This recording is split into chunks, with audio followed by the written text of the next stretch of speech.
who are well versed with the financial services and the financial world are still very wary about share markets, the commodities, equities. These words scare me still. And most of the times I wonder if there was somebody else except my husband to teach me share markets, because half of the time when he starts teaching me, we end up fighting. So I think EasyEquities is doing a very good job at that. And Charles will probably get to the details of the solution. But I think there are three parts to any financial service. That's savings, or so I'm speaking in the layman language, which is saving, lending, and then investing. And under financial inclusion, investing is the part which has been very, very ignored, or it has not been given its due till now. But I think EasyEquities will get us there. Thank you.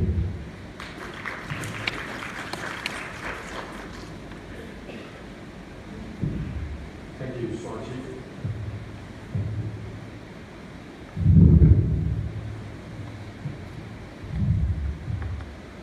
Cool, thanks very much. I've got 10 minutes, so I'm not going to do any formal introduction to the company as I understand. I want to get to the presentation. And that's so here's the problem. In lots of places around the world, very few parts of that population actually own shares. So these are three examples. South Africa, which is where we're from and where EasyEquities was born just 2 years ago, less than 0.5% of our population owns shares directly on the exchange. In India, less than 1.5%, and Indonesia, just across the sea, less than 0.25%. So financial inclusion, share investing has got to be a fundamental part of creating or solving financial inclusion. Why? Because it's the greatest asset in achieving wealth. And so our whole mantra, our whole mission, is to democratize share ownership all around the world. In order to do so, though, we needed to think differently.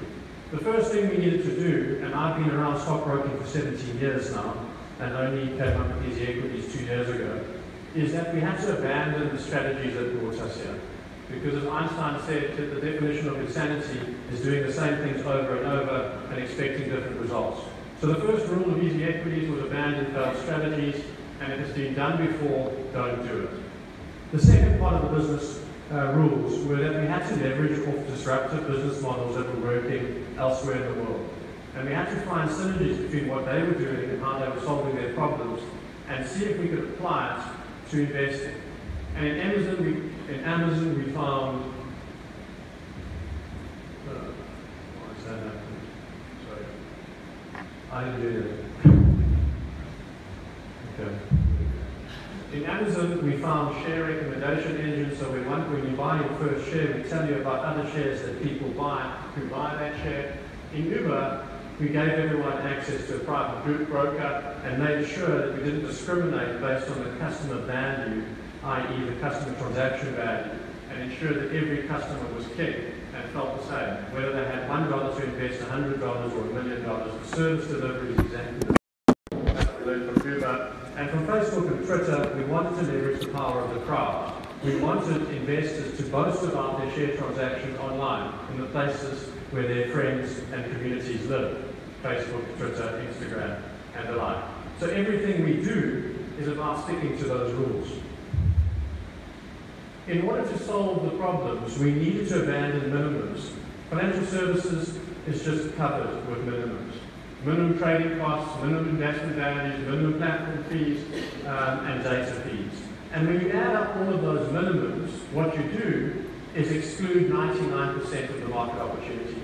You eliminate people based on the fact that you put minimums in front of them. So at EasyEquities, we got rid of the minimums.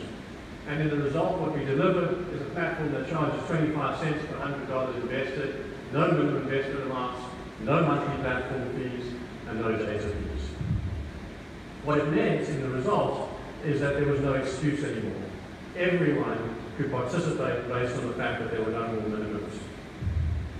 The second part was that we needed to address, our strategy wasn't leveraged around delivering the lowest cost platform.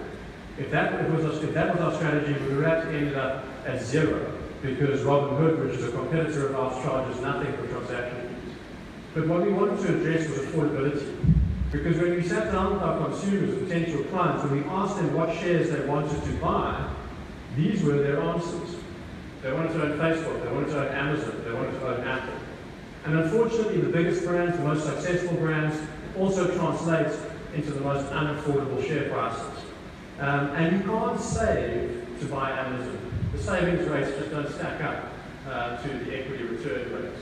And so what we did is fractionalize share ownerships that you can buy any part of a company. In fact, you can buy 1 millionth of Amazon or 1 millionth of Facebook. And again, this solved two problems for us. The first is that now everyone can participate. You can own the brands you love and engage with every day.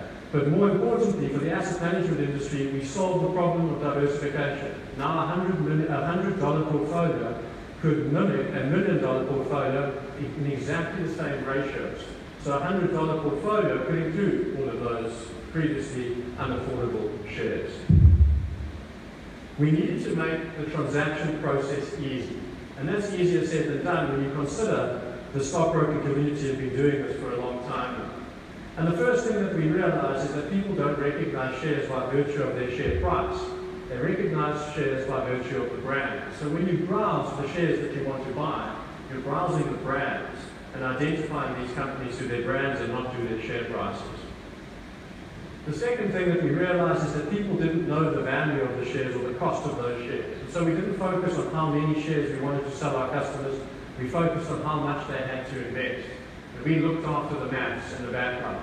So rather than asking a customer how many shares would you like to buy, we say how much would you like to invest in Starbucks, and solve the maths in the background. And finally, we turned single transactions into repeated transactions. So at the point of execution, you have the option to say, I want to buy this share just once off today in this time. Or alternatively, you can invest it on a monthly basis. So you can buy Amazon every month on the first 15th or 28th of the month, and you can create a saving for investment habit out of a single transaction. The other thing that was important for us was to ensure that we were 100% transparent on all of the pricing models and cost schedules. And so the customer confirms and signs off on all of those transaction costs up front before the transaction is complete. We needed to increase engagement. And so this, on the left-hand side, is an example of a customer sharing his trades online through Twitter. I just invested in some of DBS trackers in SCI World Index ETF shares through EasyEquities. The Amazon example, clients who buy Savannah Gold also buy Bidvest, MTN, and Harmony. Those are big brand companies on the JSE. And then the ability to manage a single deposit, single debit order or deposit, and allocate it to hundreds or a few investments. So you can take your $10,000 and allocate it to 20 shares, 10 shares, 100 shares, whatever you like, and have it recur every single month. The first part of our strategy was, how do we make buying shares easy? And that solves the problem for people who know what shares they want to buy. But what about the rest of the population who don't know what shares they want to buy? How are we going to solve it for them? And so we launched baskets and bundles. And interestingly, this business concept won Accenture's most innovative business concept in South Africa 2 weeks ago. And also interestingly, EasyEquities won the same award last year, but for the platform. So this is an example of a basket where an asset manager has selected a basket of shares on behalf of the customers, and he sets specific weightings around those shares. The basket is risk profile, that's what that risk number is, and what that is it's a risk tolerance, and the clients can find out what his risk tolerance is by taking a series of questions and getting the answer given back to him. So as an example, I could go on to Riskalyze, which is our partner in the US, do a risk profile, and the result I would get a number. Let's say my number is 80, and then I can search the baskets and bundles that are less than 80, and therefore I'm pre-qualified on a risk basis to buy that portfolio. The benefit of this is that customers now don't have to worry about which shares they want to buy.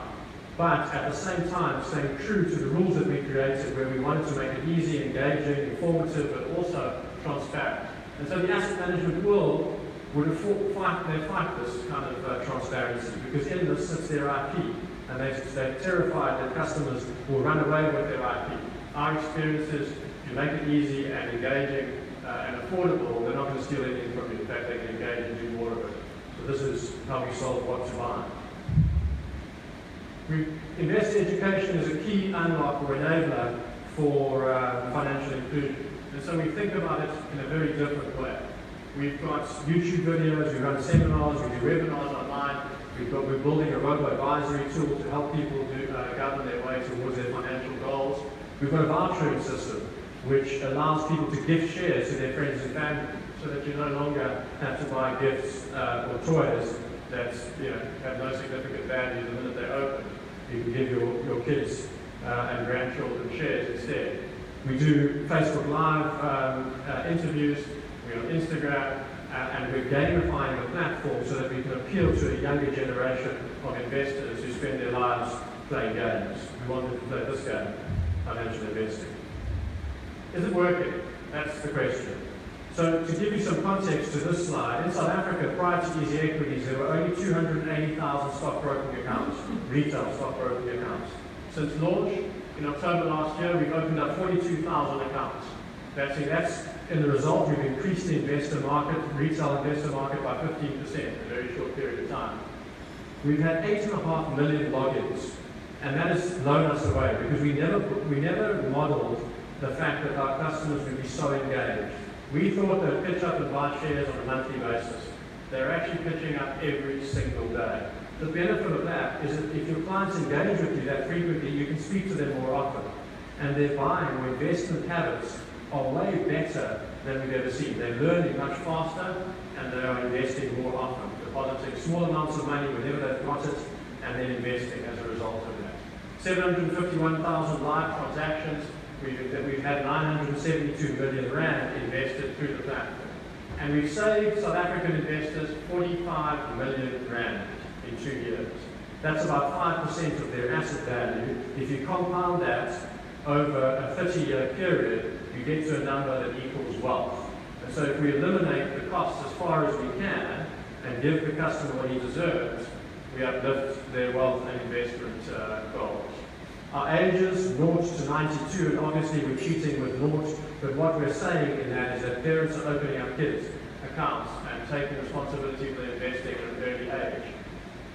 We're very proud about the fact that we've got 92-year-old South Africans investing for the first time. They felt that they were too stupid, too poor to ever access shares and own shares for themselves, and they're doing it through our interface.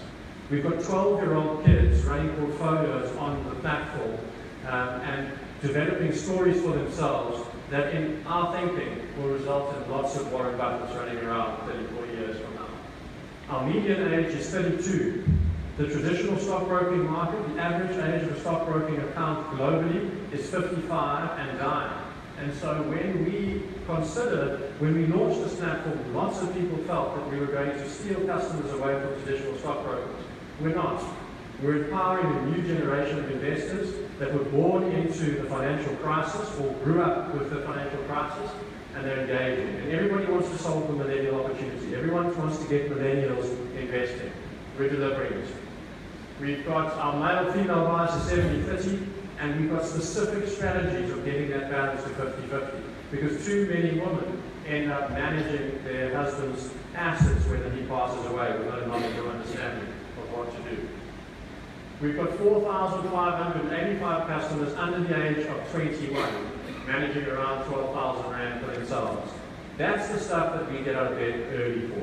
That's the stuff that makes us proud about the things that we're doing. I certainly won't be around to see the fruits of this platform board when those kids are 40, 50, and 60 years old and started investing and started their journey towards wealth on our platform. Our best marketing efforts are you, our customers. 44% of our customers come as a result of referral campaigns.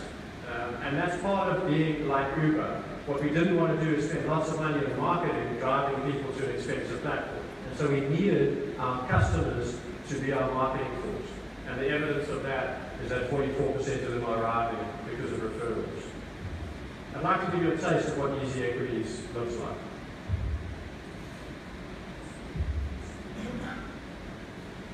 Sorry, the sound isn't working.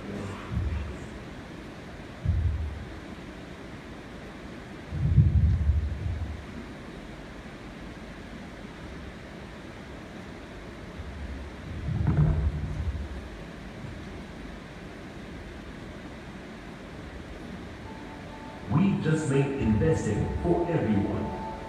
If you found your last Facebook post, Amazon purchase, or Uber ride an easy, enjoyable, and rewarding user experience, then you're going to love everything about EasyEquities.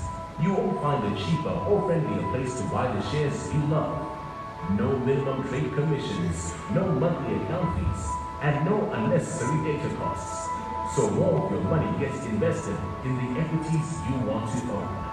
Importantly, size doesn't matter. Your size of investment is our size to service. That means you invest as little or as much as you can afford in the shares you love. Build a portfolio of stocks without a suitcase of money and get started right away. Easy, affordable, secure equity ownership for everyone. Quite frankly, it's share investing just made easy. We're not just winning over customers, which is our greatest asset and what we're most proud of, but we are winning awards around the world. In South Africa, we've been rated South Africa's top stockbroker in the first year that we launched the platform. We won the Accenture Innovation Award 2 years in a row. And more recently, we won FinTech Africa, the first version of FinTech Africa Awards, as the best FinTech company in Africa across all jurisdictions. We got recognized by Matchy for this Banktech Asia Award. And then, very proudly, KPMG included us in the FinTech 100, which are the top 100 firms, FinTech firms across the globe, as researched by H2 Ventures. So we think part of what we're doing is making a difference and working. If you want to come and chat to us and understand who we are, we take a different approach to business cards as well. Almira is sitting in the front there. We both have a stand so you can recognize us when you come and see us. We'd love you to pop in so we can show you the platform live and demonstrate it to you. Thanks very much.